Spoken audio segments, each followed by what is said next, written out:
पन्नगे च सुरेन्द्रे च कौशिके पाद संस्पृशि निर्विशेष मनस्काय श्री वीरस्वामिने नमः। ठाणम आगम में कहा गया है, सत्य मूल णया पण्णत्ता तंजहा णेगमे संगहे व्यवहारे उज्जुसुते सद्दे समभिरूढ़े एवं भूते। मूल नय सात हैं। यथार्थ को जानने का एक तरीका है नयवाद। आदमी को यदि यथार्थ को जानना है तो उसके लिए एक शर्त है कि दुराग्रह नहीं होना चाहिए। आग्रह तो कहीं ठीक है, ठीक कैसे है कि सत्याग्रह, सच्चाई का आग्रह, जो सच्चाई वो मुझे स्वीकार है, सच्चाई का आग्रह तो ठीक है, पर सच्चाई को पाने के लिए अनाग्रह भी अपेक्षित है। जहां सच्चाई की शोध करना है वहां अनाग्रह भी होना चाहिए। शोध में तो अनाग्रह है, शोध के बाद बोध हो जाए पूरा, फिर भले आग्रह, यह सच्चाई मेरी, यह मेरी मान्यता है। तो जहां तक खोज चालू है, अनुसंधान है, वहां तो भी ये भी खोजो, वो खोजो, वहां खोजो, वहां खोजो, कहां कहां सच्चाई मिल जाए। एक वस्तु मान लो गुम हो गई है, ठीक है, अब उसकी खोज करना है। अब खोज करना है तो यह आग्रह मैं तो यहीं खोजूंगा और कहीं नहीं खोजूंगा तो वह वस्तु मिले न भी मिले। अनाग्रह भी जहां अपेक्षा लगे वहीं खोजें, इधर भी खोज लें, उधर भी खोज लें, उधर भी, जहां मिले वहां से वो चीज उठा ले, ले ले। तो खोज में तो अनाग्रह हो गया, भी जहां संभावना लगे वहीं चलें, पता नहीं कहां वो चीज मिल जाए। तो जब तक शोध है यह नहीं कह सकते कि वह वस्तु यही है, जब तक पता नहीं चला है या वही है। खोजो खोजो, बिना कोई आग्रह खोजो, मिल गई, कहा अब यह चीज मिल गई है, अब एक तरह का आग्रह, हाँ यह चीज मुझे मिल गई है। तो शोध में खोज में तो अनाग्रह है, प्राप्त होने के बाद भले आग्रह, यह चीज ऐसी ही है। भगवान महावीर जैसे केवल ज्ञानी बन गए। अब केवल ज्ञानी बन गए, वे जहाँ तक हम चिंतन करें, मैं सोचूं, वो कह सकते हैं कि यह बात सही ही है, यह बात गलत ही है, कह सकते हैं। वो शोध हो गया उनका, तो प्राप्त हो गया। तो अनाग्रह यथार्थ की खोज के लिए अपेक्षित है। आग्रहहीन गहन चिंतन का द्वार हमेशा खुला रहे। आग्रहहीन गहन चिंतन का द्वार हमेशा खुला, कण कण में आदर्श तुम्हारा, पय मिश्री जो घुला। जागे स्वयं जगाए जग को, जागे स्वयं जगाए जग को, हो यह सफल हमारा नारा। प्रभु तुम्हारे पावन पथ पर जीवन अर्पण, बढ़े चले हम रुके न क्षण भी हो यह दृढ़ संकल्प हमारा, प्रभु तुम्हारे पावन पथ पर। तो एक यथार्थ को जानने का तरीका है नयवाद। शास्त्रकार ने कहा मूल नय 7 हैं। हम पदार्थ को जानने के लिए अंश अंश के द्वारा जानने का प्रयास करें। अंशग्राही दृष्टिकोण है तो नय 7 हैं। पहला है नैगम। यह नैगम नय भेद और अभेद परक दृष्टिकोण है। भेद और अभेद हमारी दुनिया में चलता है, तो नैगम नय भेद और अभेद परक दृष्टिकोण है। संग्रह केवल अभेद परक दृष्टिकोण, अभेद को देखने वाला दृष्टिकोण है संग्रह नय। यहां तक कि भेद नहीं, वो अभेद को देखता है। अभेद अभेद अभेद कि अभेद कैसे कि भाई ये इतने संत बैठे हैं, ये तो भेद है ना। ये मुनि हितेंद्र है, ये मुनि राहुल है, ये मुनि ऋषि है, ये मुनि दीप कुमार जी, मुनि दिनेश कुमार जी। भेद अलग अलग है। नहीं, अलग कैसे? सब साधु हैं, अभेद है, सब साधु सब साधु। ये तो अभेद हो गया ना।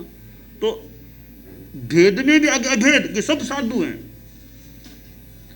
चलते चलते कि सारा विश्व एक है, सबकी सत्ता, सत्ता की दृष्टि से पूरा विश्व एक है, यानी सारा अभेद हो गया। तो हम एक चीज को आगे बढ़ते बढ़ते पूरे विश्व को अभेद के रूप में, मानव जाति एक है, मानव जाति अभेद दृष्टिकोण हो गया। यूं बच्चे भी हैं, जवान भी हैं, वृद्ध भी हैं, क्षत्रिय भी हो सकते हैं, वैश्य हैं, शूद्र हैं, ब्राह्मण नहीं।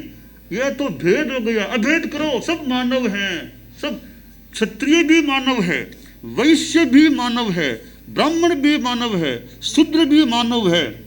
तो मानव की दृष्टि से सब एक हैं, सब एक हैं।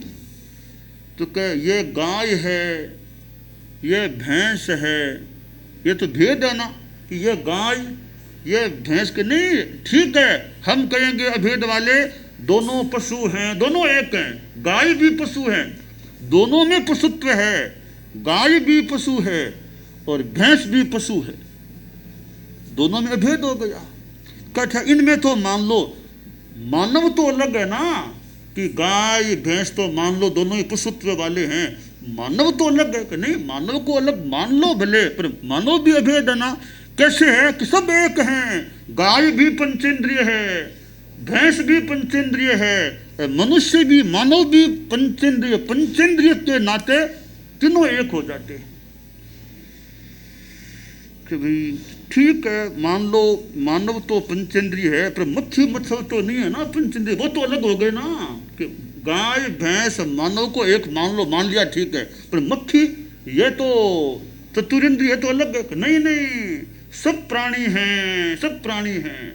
गाय भी प्राणी है, भैंस भी प्राणी है, मानव भी प्राणी है, मक्खी भी प्राणी, ये सब एक है। क्यों कि सब में प्राणित्व है, इसलिए सब एक है। यो अभेद परक दृष्टिकोण है, वह संग्रह नय है, संग्रह नय का हो गया है। तीसरा व्यवहार नय, केवल भेद परक दृष्टिकोण, ये भेद करने वाला। भेद को उल्टा चलो कि सब साधु हैं, साधु तो हैं, तो ये हमारे बाल मुनि है ना साधु, तो ये बाल साधु हैं, वे युवा साधु हैं, वे प्रौढ़ साधु हैं। अंतर हो गया ना, अंतर है सब में। फिर देखो बाल में भी कोई मुनि ऋषि है, कोई मुनि कैसी है, कोई मुनि नमन है, तो बाल में भी कितना भेद है। बाल में भी सब अंतर है, कोई 12 वर्ष का, कोई 10 साल का, तो अंतर हो सकता है ना। तो व्यवहार का काम है भेद करो, भेद करते जाओ, जितना भेद करो। ऋषि मुनि फर्क है। 2 महीना वाले ऋषि मुनि पहले अलग थे, कोई ऋषि मुनि जिनका पहले लोच हुआ वो अलग ऋषि मुनि थे, अब वापस बाल वाले ऋषि मुनि हो गए हैं, तो ऋषि मुनि में भी अंतर हो गया है। तो व्यवहार नय का काम है भेद करो, आगे से आगे भेद, भिन्नता भिन्नता करो।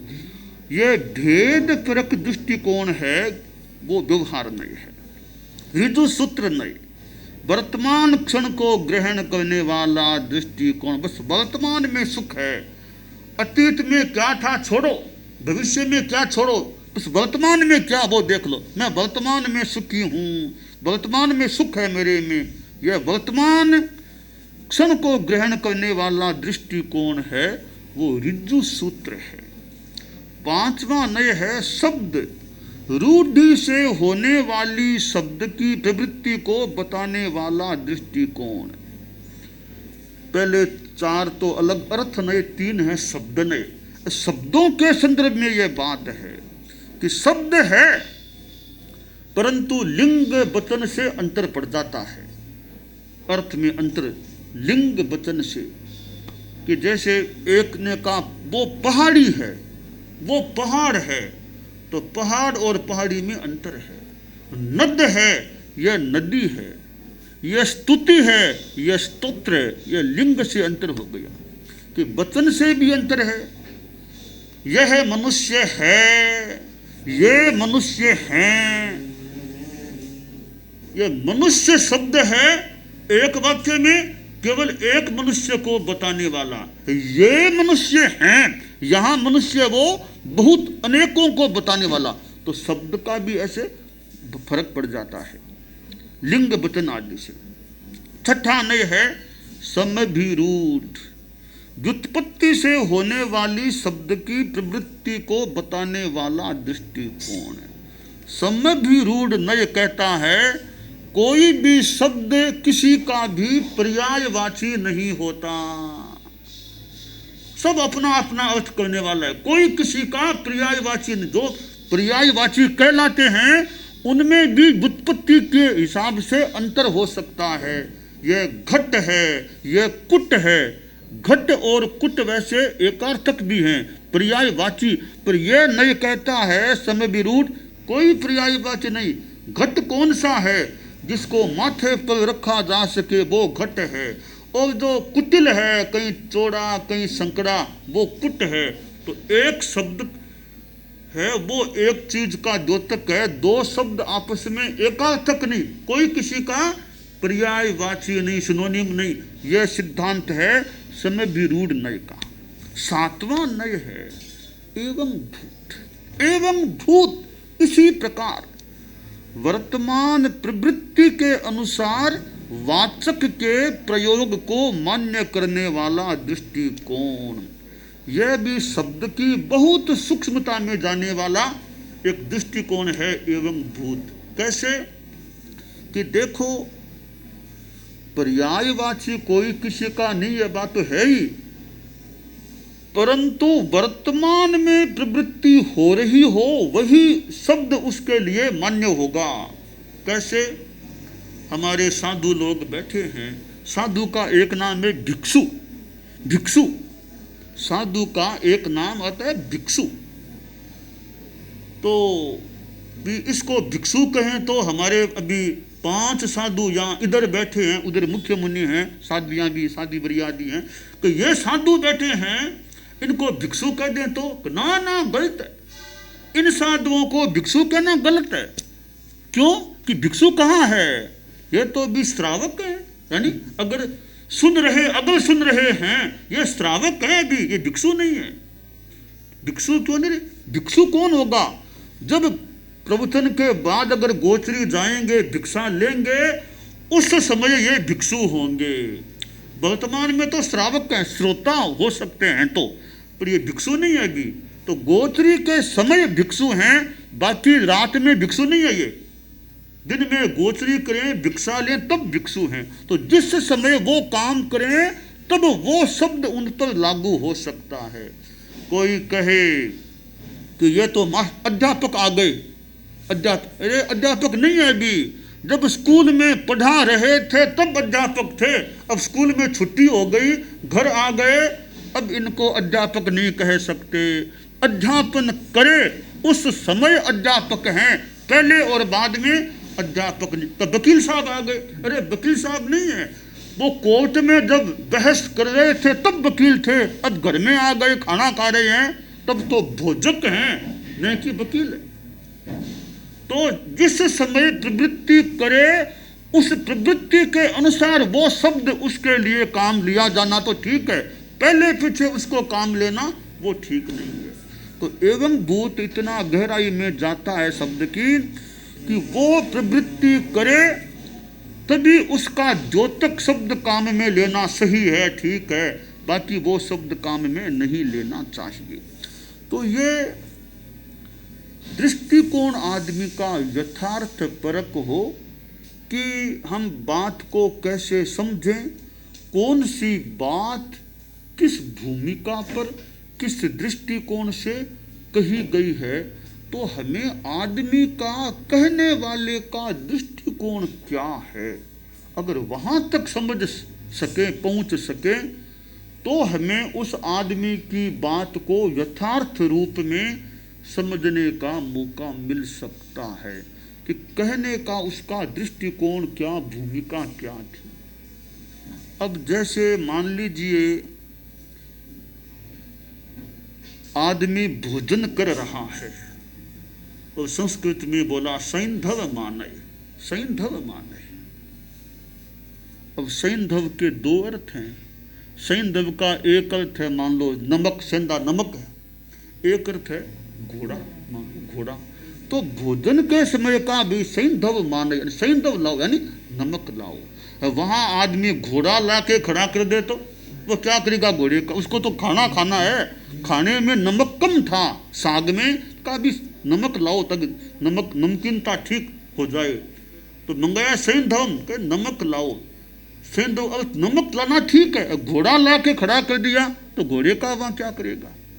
अब कहीं जाना है, आदमी तैयार है कि अब जाने कहीं दूर भी, सैंधवम आने ला दिया नमक, तो वहाँ तो घोड़ा चाहिए था जाने के लिए। तो यानी आदमी किस संदर्भ में क्या बात कह रहा है, वो संदर्भ अगर पकड़ में आ जाए तो यथार्थ का बोध हो सकता है। संदर्भ को कोई न पकड़े, ऐसे ही अर्थ अगर भूल चुक में भी हो जाए तो यथार्थ से दूरता हो सकती है। तो हम साहित्य पढ़ते हैं, ग्रंथों को पढ़ते हैं, किसी से बात भी करते हैं, तो शब्द और अर्थ, शब्द एक रथ है, वाहन है, उसके ऊपर अर्थ रूपी राजा विराजमान होता है। तो शब्द एक वाहन है, ऊपर वो अर्थ रूपी राजा है। तो वाहन का है उतना मूल्य है, आने के लिए जाने के लिए यातायात के लिए वाहन का महत्व है, पर आदमी अपनी जगह पहुंच गया, अब बाद में वाहन का तो कितना क्या मूल्य रहा। सीढ़ियों का महत्व तो है, तो आदमी छत पर चला गया, अब वापिस मान लो आना ही नहीं है, तो फिर सीढ़ियों का उसके लिए क्या महत्व है। तो सीढ़ियों का है उतना महत्व है, ज्यादा तो महत्व उस मकान का जहाँ रहना, वो मकान ज्यादा महत्वपूर्ण है। पहली मंजिल में आपका मकान है तो सीढ़ियाँ तो आपकी साधन है उस मंजिल तक जाने की। तो सीढ़ियाँ इतना ही महत्व है कि आपको वहाँ पहुँचने के लिए सीढ़ियों का महत्व है। वहाँ पहुँच गए हैं, अब आपको रहना है तो मूल तो मकान का महत्व है। तो शब्द एक साधन है, माध्यम है, मूल चीज तो अर्थ है। तो हमें शब्द के माध्यम से ठीक अर्थ को पकड़ने का प्रयास करने का मनोभाव रखना चाहिए। शब्दों के जंजाल में कहीं अर्थ देवता या अर्थ मूल चीज है वो गौण न हो जाए। केवल सीढ़ियों में रह गए हैं तो ऊपर जाके रहने का वो मौका कैसे मिलेगा। तो सीढ़ियों में उलझो मत, सीढ़ियाँ माध्यम है। तो शब्दों में हम बेकार उलझे नहीं, शब्दों के माध्यम से अर्थ को पकड़ने का सरल भावना से, यथार्थ परक भावना से उस अर्थ को पकड़ने का प्रयास करें। वरना तो आदमी गलत चीज को भी पकड़ सकता है। तो और शब्द का प्रयोग भी सही हो ताकि अर्थ का सही ज्ञान हो सके। अब कहीं थोड़ा गड़बड़ हो जाए लिखने में तो फर्क पड़ जाए। अब लिखा तो है कि राजकुमार है अधीयताम, ठीक है। अब लिखने में भूल हो गई, ए पर लगा दी बिंदी, हो गया राजकुमार है अंधीयताम, यानी अधीयताम यानी राजकुमार पढ़ाया जाए, वो तो अंधीयताम राजकुमार को अंधा बना दिया जाए, कितना फर्क आ गया। तो शब्द भी ठीक प्रयुक्त हो और हम लक्ष्य रखें कि शब्द का सही अर्थ समझ सके। तो ये ठाणंग में 7 मूल नए बताए गए हैं, नैगम, संग्रह, व्यवहार आदि आदि। हम यथार्थ को समझने का ऋजु भाव से, सरल भाव से प्रयास रखें तो अच्छा हो सकता है।